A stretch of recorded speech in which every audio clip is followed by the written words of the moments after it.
주님 만난 감격과 감사가 여러분 삶 속에 날마다 아름답게 세워져 가시기를 주님의 이름으로 축복합니다. 오늘 말씀의 제목 같이 나눕니다. 성령의 열매의 희락. 성령의 열매의 희락. 아멘.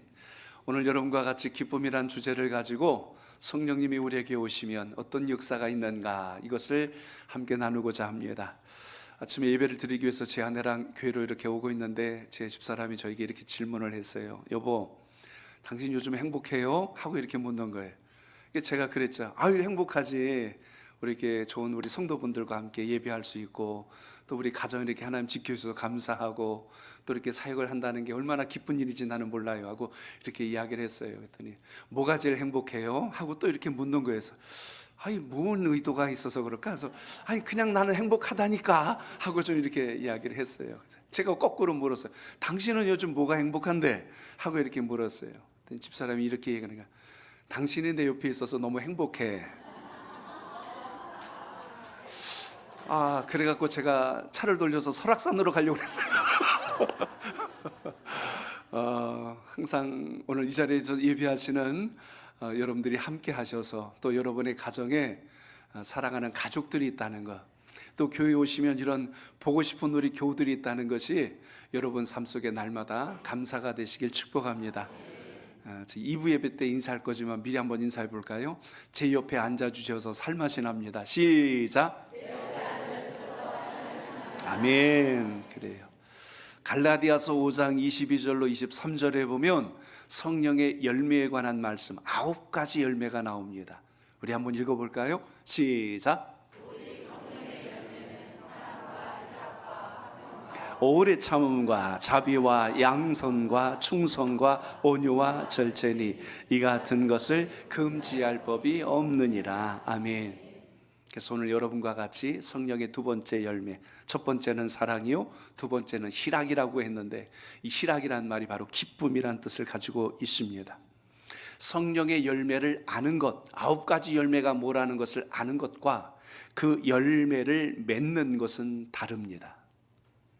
교회를 그냥 문턱이 닳도록 왔다 갔다 하는 거하고 예수님을 믿고 영접한 대로 살아내는 것은 다릅니다. 오늘 이 자리에 예배하신 여러분들, 오늘 주일 성수가 도장 찍듯이 얼굴 도장 찍고 가는 게 예배가 아니고, 오늘 주님을 깊고 뜨겁게 인격적으로 만나는 시간이 되시길 바랍니다. 성령의 9가지 열매는 구원의 조건이 아니라 구원의 결과입니다. 한번 따라합니다. 구원의 조건이 아니라 열매입니다. 그래요. 그래서 여러분이 예수님을 믿고 성령님이 우리 안에 오시면 여러분의 삶 속에 기쁨이 일어나야 정상이에요. 여기서 말한 기쁨은 세상의 쾌락하고는 다릅니다. 신약 성경의 말씀이 헬라어로 기록이 되어 있는데, 우리는 기쁨이란 단어로 다 연결되어 있지만 원문에 보면은 기쁨과 쾌락은 구별되어 있음을 우리가 알아야 합니다. 이 카라라고 하는 단어는 기쁨과 즐거움이란 뜻을 가지고 있는데요, 영적인 기쁨은 우리 삶 가운데 영원토록 떠나지 않는다는 것을 기억하시기 바랍니다. 성경에서 기쁨, 기뻐하다, 기뻐하라 이렇게 연결된 단어들이 450회 등장합니다. 적지 않은 수가 기쁨에 대한 말씀이 많이 나와요. 그렇다면 세상에 말하는 쾌락과 성경에서 말하는 기쁨이 무엇이 다른가, 우리가 이걸 분별할 수 있어야 되겠습니다. 쾌락이라고 하는 것은 세상적인 기쁨을 말하는데, 인간의 욕망을 채우는 데서 오는 순간적인 그리고 육체적인 기쁨을 말해요. 외부로부터 오는 자극에 의해서 오는 이 즐거움은 상황이 바뀌면 또 달라집니다. 그렇기 때문에 영원하지가 않습니다. 그런데 기쁨은 다릅니다. 성경에서 말한 기쁨은 주님으로부터 오는 내면적인 기쁨이기 때문에 무엇과도 바꿀 수도 없을 뿐만 아니라 이게 떠나지도 않아요. 여러분 속에 영원토록 변치 않는 것이 주님께서 주신 기쁨이라는 걸 잊지 않길 바랍니다. 여러분이 잘 아시는 데살로니가전서 5장 16절로 18절에 보면 이렇게 말씀하죠. 우리 함께 읽습니다. 시작. 항상 기뻐하라. 쉬지 말고 기도하라. 범사에 감사하라. 이것은 그리스도 예수 안에서 너희를 향하신 하나님의 뜻이니라. 아멘. 하나님께서 우리에게 원하신 게 있습니다. 항상 기뻐하고 쉬지 말고 기도하고 범사에 감사하라.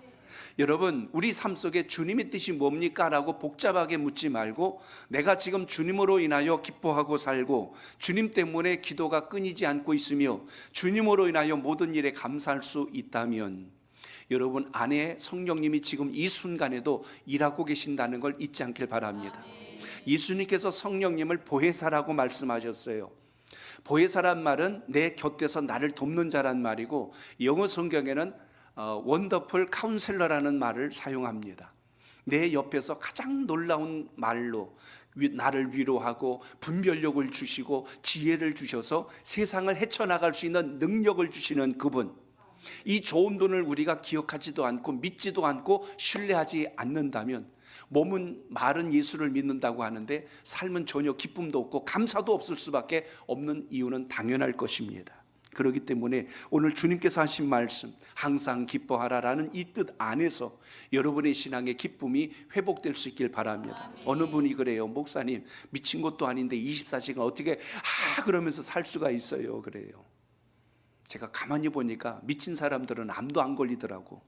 왜 그럴까 가만히 생각해 보니까 세상 근심 걱정 염려를 마음속에 담지 않아요. 그런데 우리가 왜 살다 보니 스트레스 또 정신적인 압박감 많은 일을 해야 된다는 어떤 두려움 이런 것에서 내가 자꾸 벗어나지 못하니까 마음이 괴로운 거예요. 기쁨도 없고 평안도 없어요. 오늘 주의 말씀을 가만히 놓고 다시 한번 묵상해 보면 기쁨이란 건 슬픔과 반대되는 표현인데 오늘 우리가 여기서 기억해야 될 것이 있습니다. 세상이 주는 기쁨이 아니라 주님께서 주신 기쁨으로 충만한 은혜가 여러분의 신앙의 기초가 되시길 바랍니다. 기쁨은 크게 4단계로 나눌 수가 있습니다. 세상은 1등급을 최고로 치는데 신앙 안에서는 이제 4등급까지 가야 우리의 신앙이 완성이 됩니다. 제일 1단계는 뭐냐면 욕구가 충족될 때 오는 기쁨이에요. 내가 지금 굉장히 원하는 것이 이루어졌을 때 오는 기쁨, 이걸 우리는 1단계 기쁨이라고 합니다. 근데 2단계 기쁨이 있어요. 2단계 기쁨은 하나님의 영광을 바라보며 기뻐하는 거예요. 이건 주님을 만났을 때 오는 기쁨인데, 그래서 주님께 찬양할 때 기쁘고 봉사할 때 기쁘고, 목양실까지 우리 임철희 집사님 주차 안내하는 소리가 다들 조금만 더 하면서 이렇게 하는 거 보면 얼마나 열심히 또 이렇게 또 안전하게 오늘 예배 드릴 수 있도록 차량 관리를 해 주시는지, 또 주일학교 교사분들은 열심히 아이들을 지도하고 양육하고, 식사봉사팀은 오늘 일부 예배를 마치고 지금 우리 점심을 위해서 또 밑에 내려가서 준비를 해요. 이렇게 섬기는 일이 즐겁고 기쁜 일, 이게 지금 2단계 기쁨입니다. 그러면 3단계 기쁨은 뭘까? 예수를 믿었는데 환난이 오고, 예수를 믿었는데 힘든 일이 생기고, 질병이 오고 어려운 일이 생겼어요.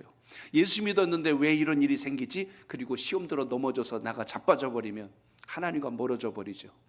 그러니까 이 단계를 넘어설 수 있는 기쁨, 이게 3단계 신앙입니다.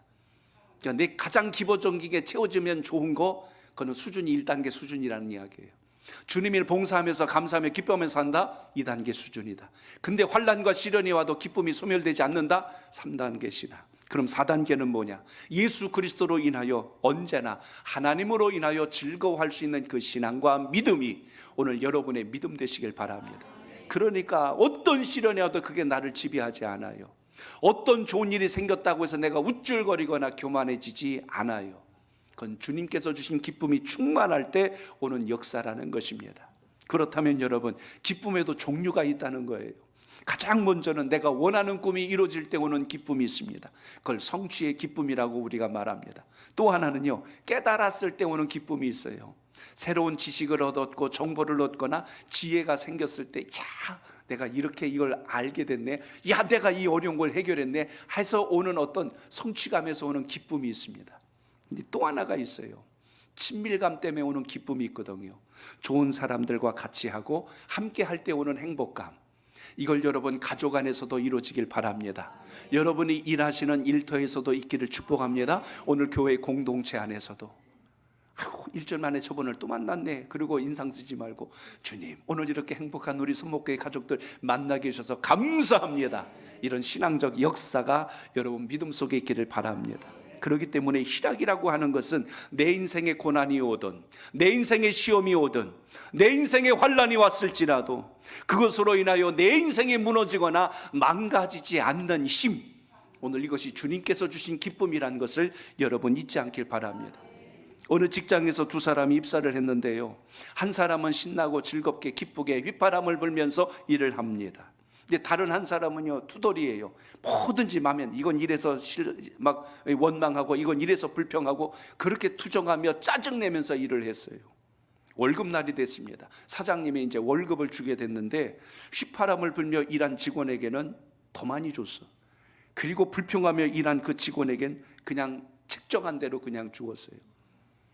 나중에 이 직원이 그걸 알게 된 거예요. 아니, 똑같이 입사해갖고 같은 시간 똑같이 일했는데 왜 저 직원은 월급을 더 주고 나는 덜 줬을까? 이 직원이 불만이스러워서 사장님께 따지러 가. 사장님, 이러실 수가 있습니까? 왜 저 친구는 나보다 월급이 더 많이 주셨습니까? 하고 이건 공평하지가 않습니다 하고 했더니 사장님이 이렇게 이야기했어요. 아, 그 친구는 휘파람 분값을 더 준 거야 하고 이야기를 합니다.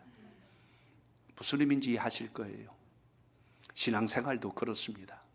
예배당에 그냥 들어오면서 세상 방법대로 여전히 변하지 않고 살아가면 주님 주신 은혜를 담을 수가 없어요. 감격도 없고요, 삶도 달라지지 않습니다. 그런데 어느 분은 예수를 믿고 신앙하는데 삶이 달라지고 환경이 변화되고 주님께서 주신 은혜로 충만해질 수 있는 이유가 있다면 바로 오늘 성령의 열매인 기쁨이 그 속에서 떠나지 않고 있음을 잊지 않길 바랍니다.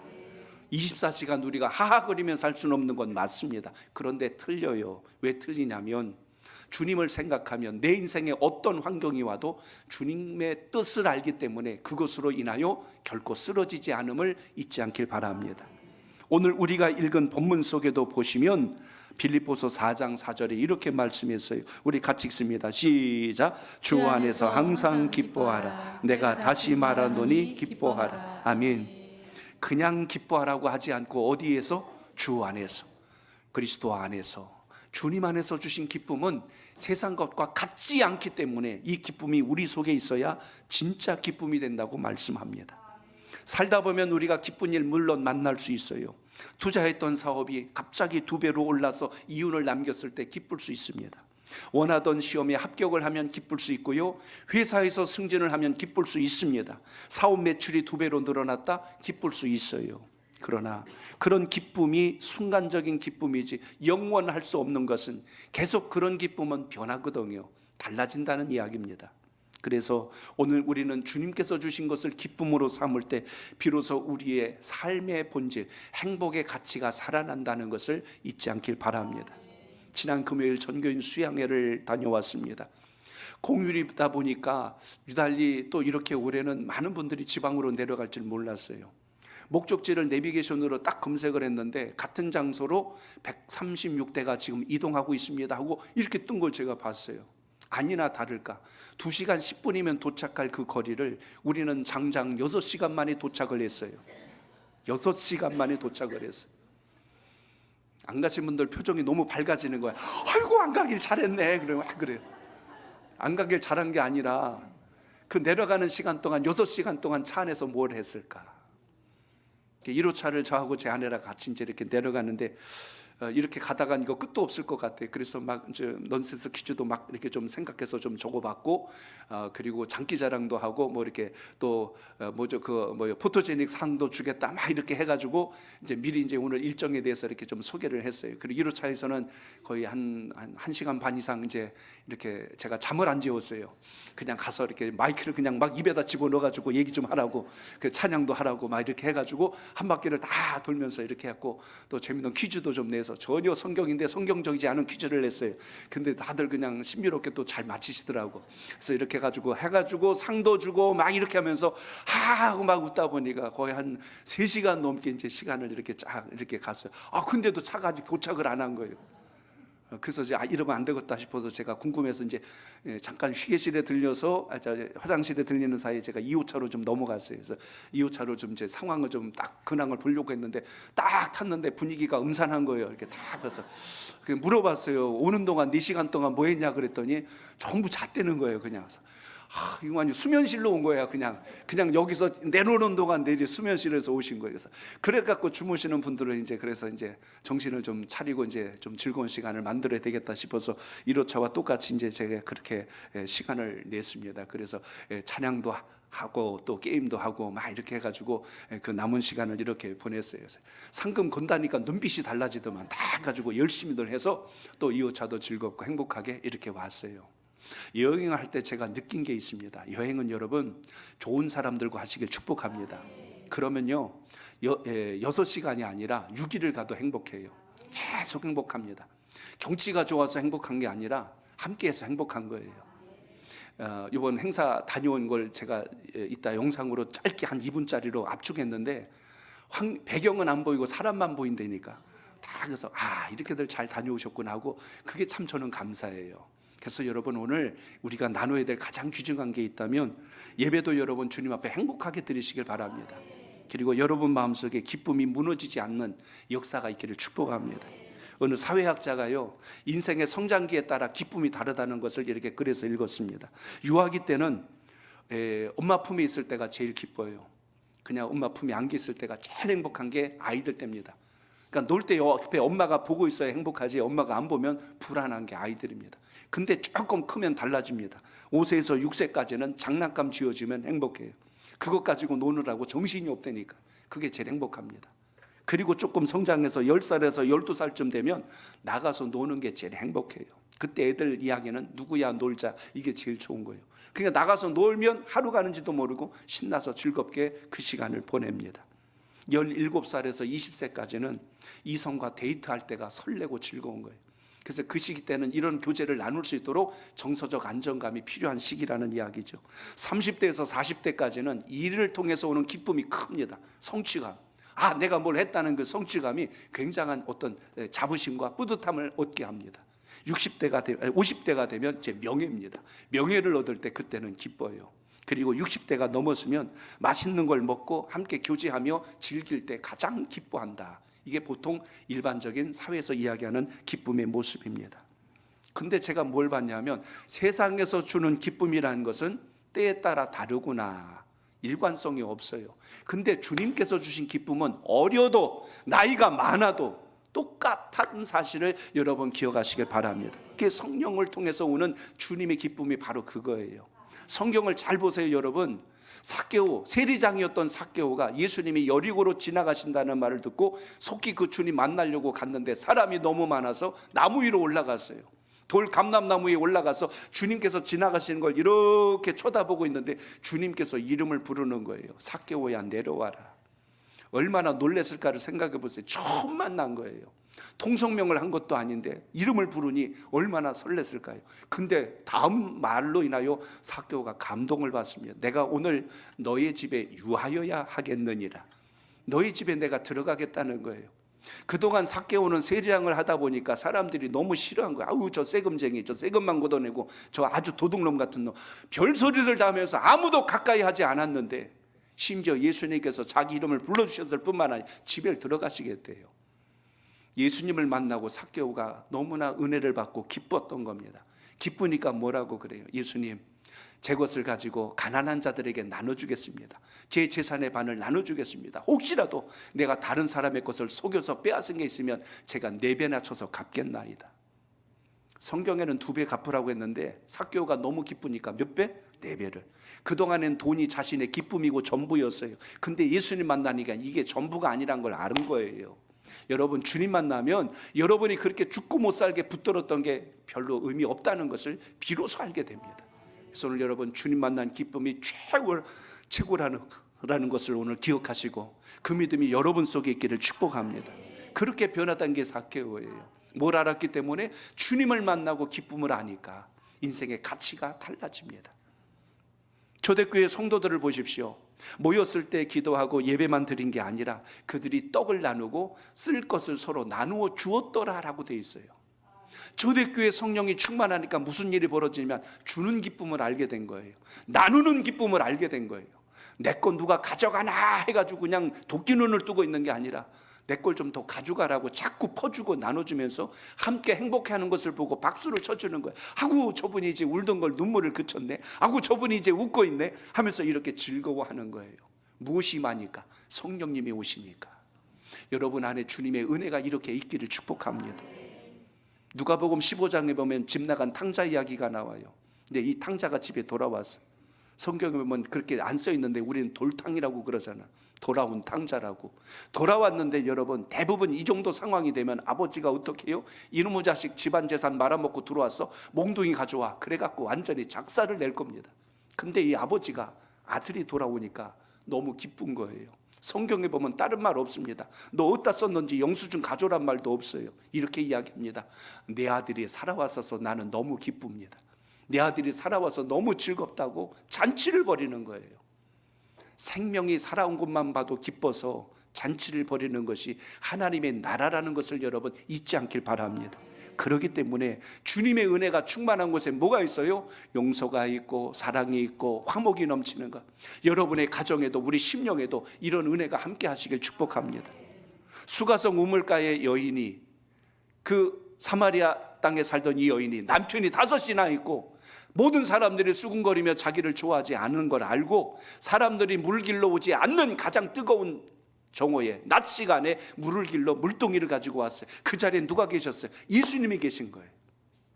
예수님이 여인에게 뭐라고 그랬어요? 나에게 물을 좀 다오 하고 이야기를 하니까 깜짝 놀랐습니다. 왜냐하면 유대 사람, 당신은 유대인인데 어찌하여 나 사마리아 사람에게, 피가 섞인 민족하고는 상종도 안 하는 그 유대인인 당신이 나에게 물을 달라고 하십니까? 하고 깜짝 놀라죠. 그때 예수님 말씀합니다. 내가 주는 물은 다시 목마르겠지만 내가 주는 물은 영원히 목마르지 아니하리라. 그 여인이 깜짝 놀랐어요. 예사롭지 않는 그 말을 듣고 우리가 어디서 예배를 드려야 되겠습니까? 저 사마리아 땅에 있는 그리신 산입니까? 아니면 저기 유다 땅에 있는 예루살렘 성입니까? 어느 곳에 가서 예배를 드려야 하나님이 받으십니까?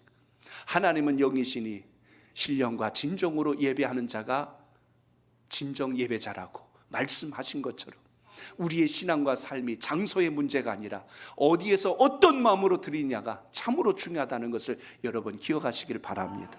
그렇다면 여러분 기쁨이 이렇게 역사되는 곳마다 변화가 일어났다는 이야기예요. 사도 바울이 3차에 걸쳐 복음을 전도하러 나갑니다.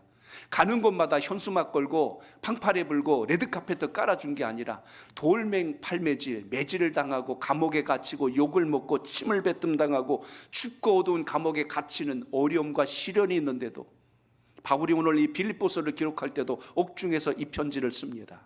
그런데 뭐라고 그랬어요? 주 안에서 항상 기뻐하라.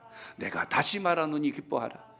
어떻게 그 가장 절망스러운 상황에서 기쁨의 편지를 쓸 수 있었을까? 여러분 우리 마음속에 바로 이 성령의 충만함이 오늘도 살아있기를 축복합니다. 신앙이 좋은지 아닌지 알기 위해서는 환난을 겪는 과정을 보면 알 수가 있다는 것입니다. 세상 사람들은 연단을 받으면 기쁨이 사라져버려요. 그러나 하나님의 사람들은 하나님의 뜻을 묻고 기도하기 때문에 마음의 기쁨이 사라지지 않습니다. 오늘 여러분 속에 주님의 이 은혜가 있기를 바랍니다. 그래서 기쁨은요, 진짜 기쁨도 있고 가짜 기쁨도 있다는 거예요. 따라합니다. 진짜 기쁨이 있고 가짜 기쁨이 있습니다. 졸다가 들으면 그래요. 목사님이 진짜 기름이 있고 가짜 기름이 있대. 그 얘기가 아니고 믿음 속에는 참된 기쁨이 뭔지를 우리에게 알려주는 주님의 뜻이 담겨 있다는 걸 잊지 않길 바랍니다. 참 기쁨은 누굴 통해서요? 성령님을 통해서 우리에게 임하신다는 걸 잊지 않길 바랍니다. 예수님께서 부활하신 직후 그날로부터 50일이 되던 날, 그날을 우리는 오순절이라고 합니다. 바로 성령 강림 주일을 지키는 바로 오늘 마가의 집 다락방 2층에 올라가서 120명이 모여 기도를 합니다. 예수님은 안 계시고 이제 우리는 어떻게 해야 될까? 로마의 핍박이 점점 더 거세져 가는데 우리는 어떻게 신앙을 지킬까 하며 간절히 기도를 드리고 있는데 갑자기 성령의 불이 그들에게 역사되고 나타나기 시작하자 그들이 방언을 말하기 시작했고, 세상에서 오는 환난과 시련이 두렵지 아니하며 오로지 그들은 자기 고향으로 가서 복음을 증거하는 자들로 변화됐다는 사실을 여러분 기억하시길 바랍니다. 이게 복음의 능력이에요. 나만 생각하고 구경꾼 신앙으로 살던 사람이 성령이 충만하여지자 팔을 걷어붙이고 주님의 나라를 위해서 헌신하고 충성하고 봉사하며 열정을 다하는 인생으로 바뀐다는 사실을 오늘 그 은혜가 여러분 속에 있기를 바랍니다. 자, 옆에 계신 분 인사합니다. 그 사람이 바로 접니다. 시작. 아멘. 아직 아닌 분은 앞으로 그럴 겁니다 해도 괜찮아요. 근데 나는 아닙니다 하고 외면해 버리지 말고, 우리가 오늘 귀한 예배를 드린다면 진정한 예배자가 되셔서 주님을 깊게 만나시길 바랍니다. 성경에 제가 두 인물을 듭니다. 사울이란 사람, 다윗이란 사람. 겉으로 본다면 사울이 대단합니다. 이스라엘의 왕이잖아요. 권력을 가진 자입니다. 부귀와 영화를 다 누릴 수 있는 사람이에요. 다윗은 이스라엘의 목동이에요. 그런데 놀라운 일이 생깁니다. 다윗이 15살 때 골리앗 블레셋의 장수를 돌로 쳐서 쓰러뜨린 이후에 온 백성들이 다윗을 칭송하고 인정합니다. 그러자 사울의 마음에 시기와 질투와 미운 감정이 들어와서 다윗을 죽이려고 쫓아다닙니다. 무려 15살부터 30세 15년 동안 다윗은 도망치며 삽니다. 여러분 생각해 보세요. 인생의 가장 황금기입니다. 꿈을 만들어야 할 시기예요. 근데 목숨이 위태로울까 봐 두려워서 도망치며 이곳저곳으로 도망다녔던 사람이 다윗입니다. 그런데 그 도망치며 살던 다윗이 그때 썼던 주옥 같은 글들이 여러분이 보시는 시편의 말씀들이에요. 이번에 시편 필사들 다 하셨지요. 거기에 다윗의 시라고 써있는 대부분의 시가 다윗이 인생이 가장 고단하고 힘들 때 쓴 시들입니다. 제가 청년기 때 정말 그랬어요. 시편 23편을 읽으면 여호와는 나의 목자시니 내가 부족함이 없으리로다. 머리로 가만히 떠올리면 앞에 넓은 호수나 바닷가가 보이고 옆에 야자나무가 있고 그 밑에서 시원한 음료를 마시면서 여호와는 나의 목자신, 나의 목자신 이러고 있을 것 같은 느낌이 왔는데, 원문과 배경을 봤더니 다윗이 죽을 고비를 넘기면서 썼던 시가 바로 시편 23편이에요. 세상에 이런 죽을 고비에서 어떻게 이런 시가 나올 수 있을까? 가만히 생각해 보면 다윗은 누구를 의지했어요? 여호와 하나님을 의지했습니다. 하나님을 의지한 사람은 사망의 음침한 골짜기를 다닐지라도 해받을 것을 두려워하지 아니하고 오직 하나님이 주신 것을 붙든다는 것을 여러분 잊지 않기를 바랍니다. 그런데 사울은 어땠어요? 사울은 가장 큰 권력을 가진 자요, 3천이 넘는 군사들을 동원하여 다윗에게 명령하여 죽이라고 할 수 있는 힘을 가진 사람이 사울입니다. 그런데 그 시기하고 미운 감정을 갖고 무려 10년을 넘도록 다윗을 쫓아다녔지만 그 마음속에는 두려움, 걱정, 염려, 불안이 해결되지가 않았어요. 한때 힘들 때 다윗을 불러서 악기를 연주하게 했죠. 성경에 보면 그에게 악령이 들어가서 다윗이 연주하였을 때 그 마음이 편안하여지더라.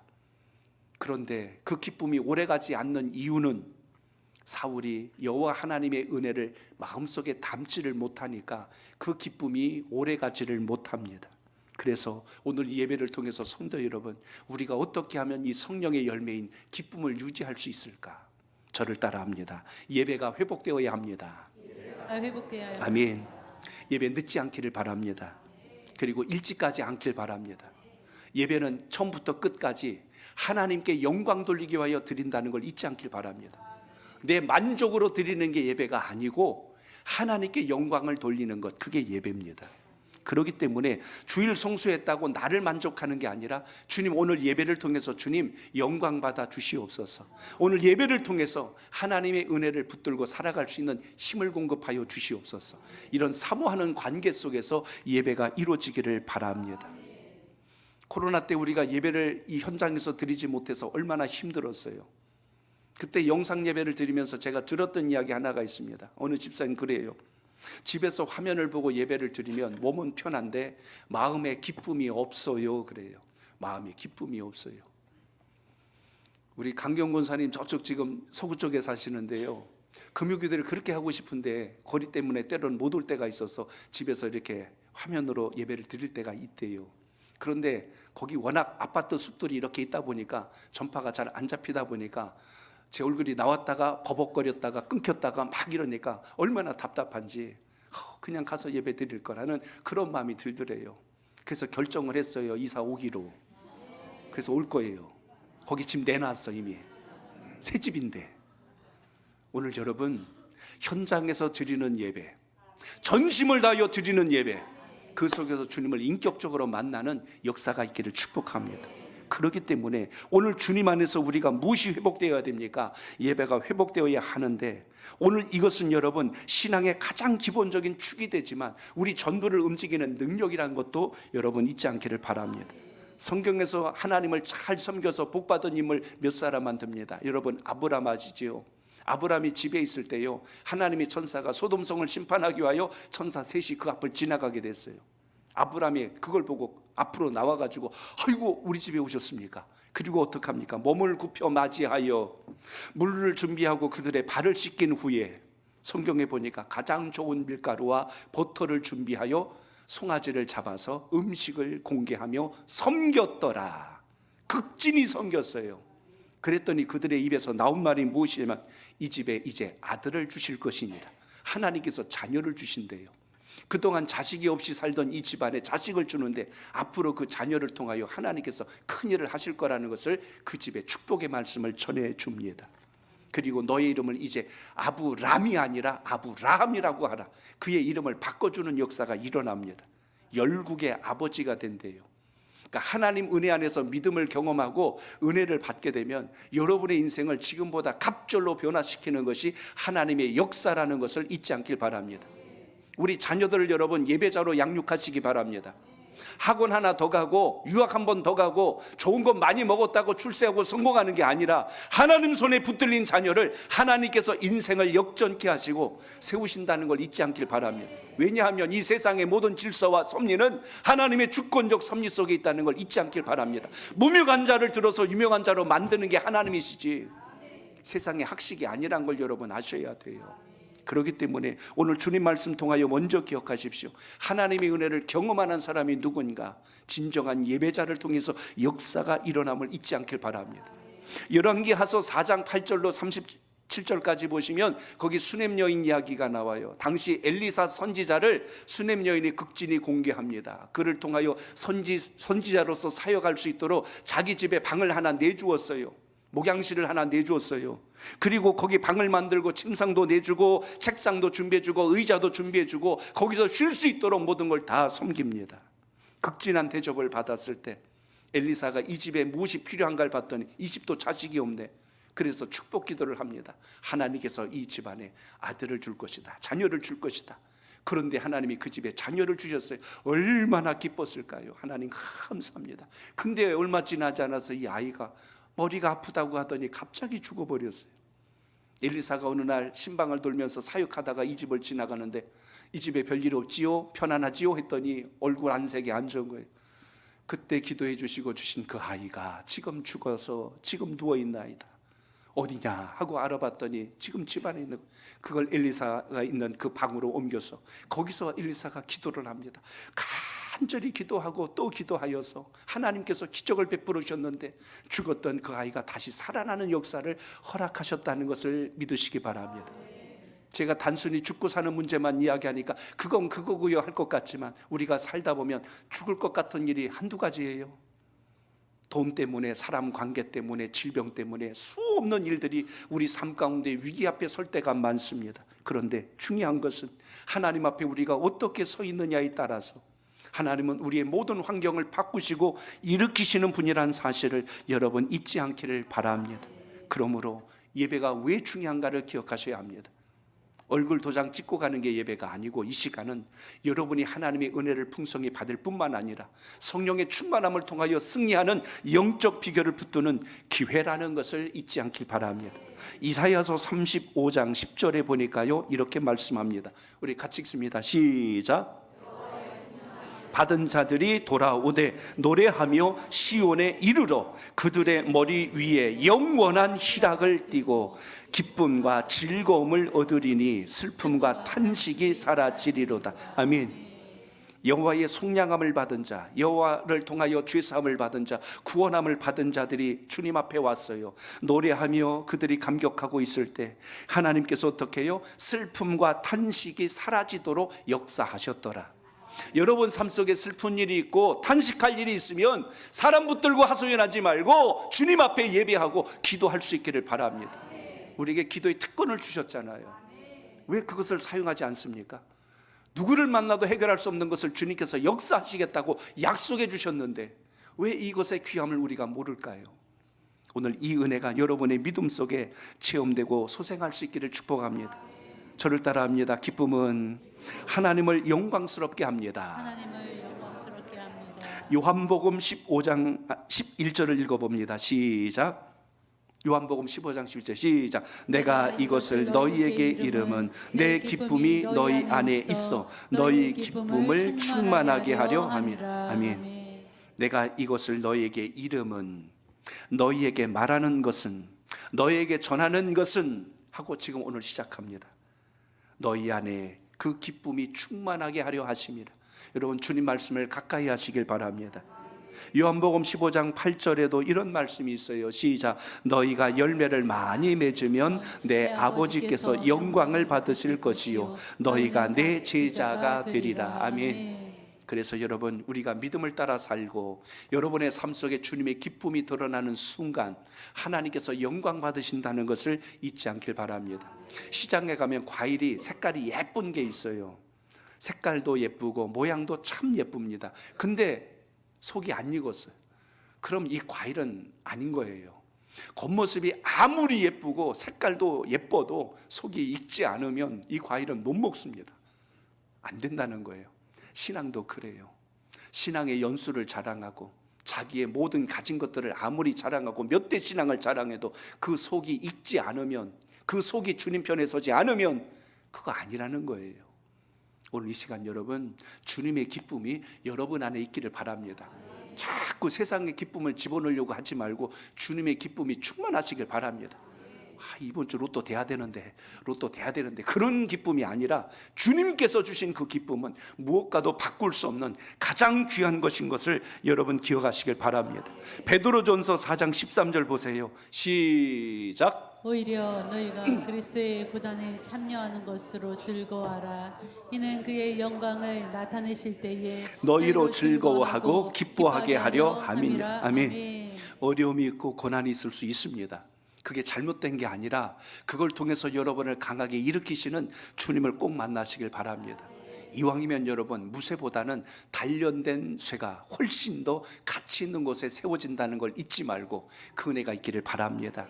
하나만 더 따라합니다. 참된 기쁨은 하나님의 사랑 안에 거해야 합니다. 하나님의 사랑 안에 거해야 합니다. 그 말씀이 요한복음 15장 9절에 나와요. 우리 읽습니다. 시작. 아버지께서 나를 사랑하신 것 같이 나도 너희를 사랑하였으니 나의 사랑 안에 거하라.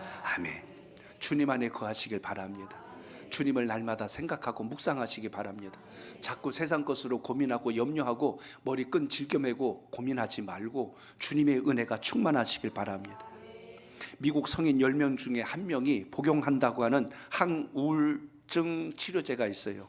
프로작이라고 하는 치료제가 있는데요, 이 약이 1년 소비량을 제가 그래서 읽고 깜짝 놀랐어요. 약 27억 달러가 1년에 소비된답니다. 우리 돈으로 하면 30조가 넘어요. 30조가 넘는 이 약이 1년 동안 미국 성인 10명 중에 한 사람이 항상 복용을 한대요. 그만큼 우울증이 많다는 겁니다. 슬픈 감정을 억제하지 못하는 힘든 감정들이 많다는 거예요. 이걸 억제할 수 있도록 도와주는 약이 있습니다. 플루옥세틴이라고 하는 성분의 약이 있는데 이 약은 통증, 강박증, 자살 충동, 공황장애를 완화시켜주는 약물입니다. 그런데 쉬운 말로 하면 내 마음의 기쁨을 유지시켜주는 약이라는 거예요. 근데 여러분 이것 가지고는 우리가 완전히 치료가 안 됩니다. 가장 완전한 것은 주님 말씀 안에 있음을 기억하시기 바랍니다. 굳이 돈 들여서 이렇게 하지 말고 하나님 말씀과 은혜 안에 거하시면 우리의 심령의 모든 고통, 근심, 염려가 우리를 지배하지 않는다는 것을 기억하시기 바랍니다. 그래서 우리 하나님의 사람들은 항상 기억하셔야 돼요. 다른 약 먹지 말고 구약과 신약을 드세요. 그게 우리를 살리는 가장 강력한 능력이 됨을 잊지 않길 바랍니다. 영국 여왕이 이런 이야기를 했어요. 영국이 오늘처럼 이렇게 아름답고 부강한 나라가 될 수 있었던 것은 하나님 말씀 때문이다, 이렇게 했습니다. 영국에 복음이 들어갔어요. 복음이 들어가자 이 영국은 원래 해적단들이 살던 섬입니다. 지나가는 배들 털어가지고 그거 먹고 살던 아주 야만적인 섬이었는데, 복음이 들어가고 나서 지금 영국을 이야기할 때 신사의 나라라고 하지 않아요? 왜 이렇게 변했을까요? 복음이 들어가서 그래요. 말씀을 들으면, 성령이 충만하면 우리의 생각도 가치관도 인격도 완전히 변화되어서 이 세상에서 가장 보배롭고 존귀한 자로 살아간다는 것을 잊지 않길 바랍니다. 이제 말씀이 결론을 맺습니다. 오늘 여러분, 주님께서 주신 성령의 열매, 이 기쁨의 열매가 여러분 속에 오늘 다시 한 번 더 확인하시고 이것을 확증하시고 붙들고 살아낼 수 있기를 축복합니다. 말씀대로 살 때 주시는 하나님의 축복이 있습니다. 시편 34편 4절에 보면 이렇게 말씀해요. 같이 읽습니다. 시편 7편 4절 시작. 또 여호와를 지키바라. 그가 내 마음의 소원을 내게 이루어 주시리이다. 아멘. 하나님으로 인하여 기뻐할 때 마음의 소원을 이루어주시는 주님을 경험하게 됩니다. 사도행전 2장 26절 보세요. 시작. 그러므로 내 마음이 기뻐하였고 내 혀도 즐거워하였으며 육체도 희망에 거하나니. 아멘. 여러분의 마음속에 새로운 희망을 주신다고 말씀했어요. 그렇기 때문에 주의 말씀을 가까이 하고 은혜를 사모하여 성령의 충만함을 입으면 오늘 이런 역사가 있다는 것 잊지 않길 바랍니다. 하나만 더 볼까요? 시편 16편 9절입니다. 시작. 이러므로 나의 마음이 기쁘고 나의 영도 즐거하며 내 육체도 안전히 살리니. 아멘. 아멘. 하나님의 말씀을 가까이 하면 건강의 복이 따른다는 것을 잊지 않길 바랍니다. 근심과 염려만 없어도 피가 마르지 않아요. 뼈가 쇠하지 않아요. 이미 잠언서에 기록되어 있지 않습니까? 잠언서 17장 22절 마음의 즐거움은 양약이라도. 시작. 마음의 즐거움은 양약이라도 심령의 근심은 뼈를 마르게 하느니라. 아멘. 여기 보면 즐거움이란 말이 납니다. 아까 이야기한 바로 카라, 하나님 주신 기쁨이에요. 여러분 마음속에 주님의 기쁨이 있으면 어떤 것과도 비교할 수 없는 최고의 약을 이미 우리가 받고 있다고 했습니다. 그렇기 때문에 우리가 이 땅에서 건강하게 살려면 일도 중요합니다. 공부도 중요하고 장사도 중요하고 사업도 중요할 수 있어요. 그런데 여러분, 기도하며 이 은혜가 여러분 속에 살아있기를 주의 이름으로 축복합니다. 모쪼록 우리 손목교회 교우 여러분, 오늘 성령 강림절을 맞이해서 여러분의 기쁨을 빼앗는 게 무엇인가를 찾아내세요. 그리고 다시 주님의 기쁨으로 바꾸십시오. 그럼 반드시 여러분이 지금 고민했던 것, 힘들어했던 것, 어려워했던 것, 이것을 하나님께서 얽힌 실타래가 풀어지는 것처럼 해결하고 역사하는 것을 여러분 꼭 경험할 수 있기를 주의 이름으로 축복합니다.